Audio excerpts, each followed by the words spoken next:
Good morning. Welcome Year 9 students to your final computing lesson of this half term. I hope you are keeping okay. I hope your families are all safe and well. So some logistics to get us started and ready for the lesson. First and foremost, just making sure that you've sanitized your work area, especially your keyboard and your mouse, and particularly if more than one member of your family is using the same machine. Once you've done that, you need to log into Office 365, open up your Outlook to ensure you're up to date with your emails, and then open up your OneDrive just to ensure that you've got your files and folders organized and managed. Finally, you need to open up Tinkercad, which is the software that we started using last lesson, where we can create some of the 3D designs required for this unit. Once you've got yourself logged into Tinkercad, you're going to move on to the first activity. Now, many students your age around the world are using Tinkercad, and they'll have spent extensive amounts of time researching and learning the software, and they'll have created some really amazing creations. So your first activity is to look through the gallery and see the sorts of designs that are available. Hopefully, looking through the different designs, you'll be inspired by some of the detail and the quality of the 3D designs, and it may even inspire you to create something like that yourself. So what you're going to do is you're going to create two designs. You can see I've created two over here. And then you're going to paste them onto the next slide, nice and big, so we can see the two designs that you like. You're then going to do a quick activity where you review the designs. The things we're looking at over here is, was it an original idea? Is it well positioned on the work plane? Have they used appropriate colors and tones? What's the level of detail on the 3D model?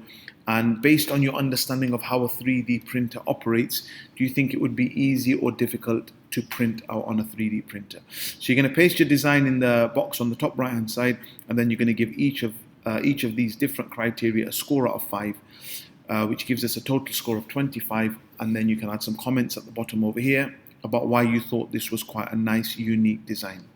So you're going to do that for the two different designs that you've selected.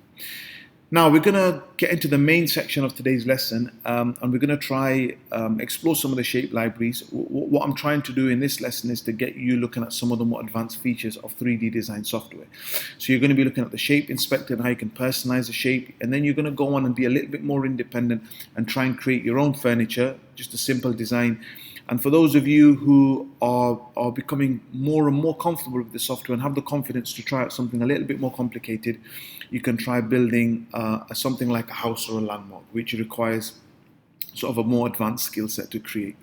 So first thing, moving into the main section of the lesson, is we're going to look at the shape libraries again. Now you can see over here in Tinkercad, we've got so many different shape options over here. We've got text and numbers, we've got things for a house, which clearly is new. Then we've got some things for a circuit, we've got some dinosaur, skeleton, lots and lots of different options within these shape libraries. So your first objective is to look through the shape libraries and then screenshot 3 unique shapes.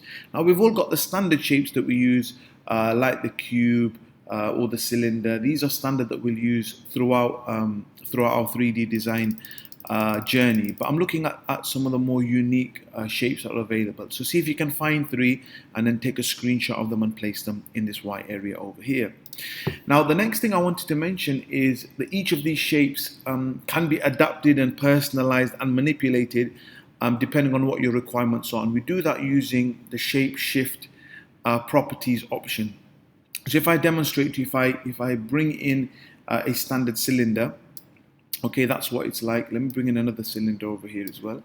And on this one, I'm going to leave this one in its original form. But the one on the right hand side over here, you can see I get this option properties menu appear. And I can do different things to it. For example, I can play around with this side. And you can see if I move right and I move left, it increases the number of sides or decreases the number of sides that are available on this particular cylinder. And obviously the more sides I have, you get a much more smoother finish.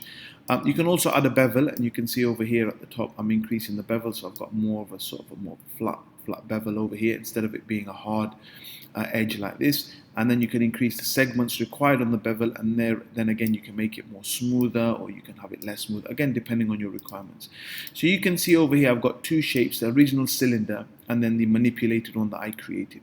And what you're going to do on this particular slide is you're going to play around with the shape shift, And then as you get more and more comfortable with it, you're going to pick 3 shapes and you're going to do a before and an after. So you can see this is the before and this is the after, and you're going to paste the results of that over here.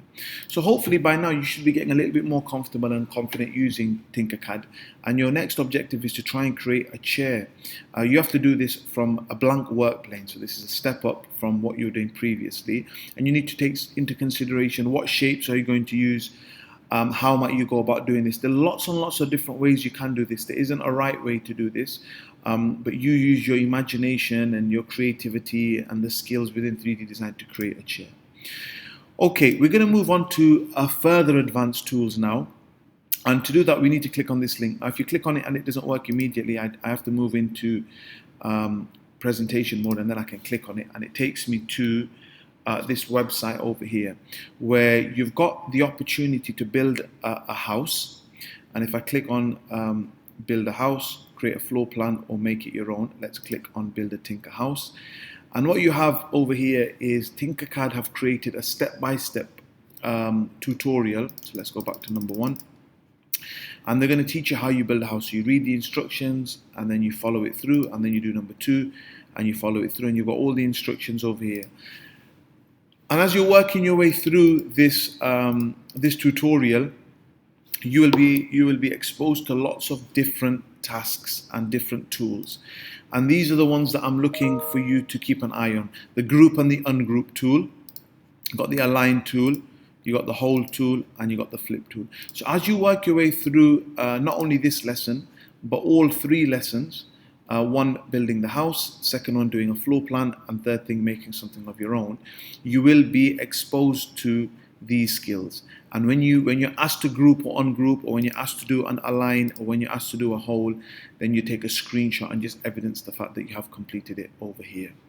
That is your advanced tools within Tinkercad, and hopefully now you're quite strong in your understanding of the software and ability to create complex designs. For the extension task, if you still have time, you can try and create your own house. So you can start again from a blank work plane, no support this time around, and see if you can do a house or some type of landmark that's of interest for you. To finish off the lesson, just to make sure that we're keeping a close eye on the keywords. So what you're going to do on the plenary slide is, if work plane was the answer, could you think of a question? So for example, for number 1, the question I might ask is, what is the name of the blue area within Tinkercad that allows you to place shapes on it? And the answer to that would be obviously number 1, work plane. So you're thinking of different questions that you can ask to ensure that the answer that comes back is that, then the answer that comes back is that, and you can just type the question next to the keyword.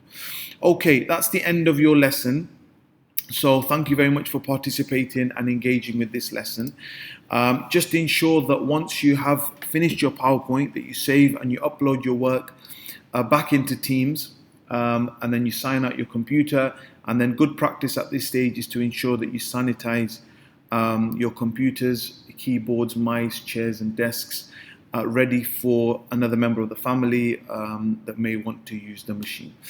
Have a lovely half term, enjoy yourselves, get some rest, and I look forward to speaking to you all again soon after half term with your next computing lesson.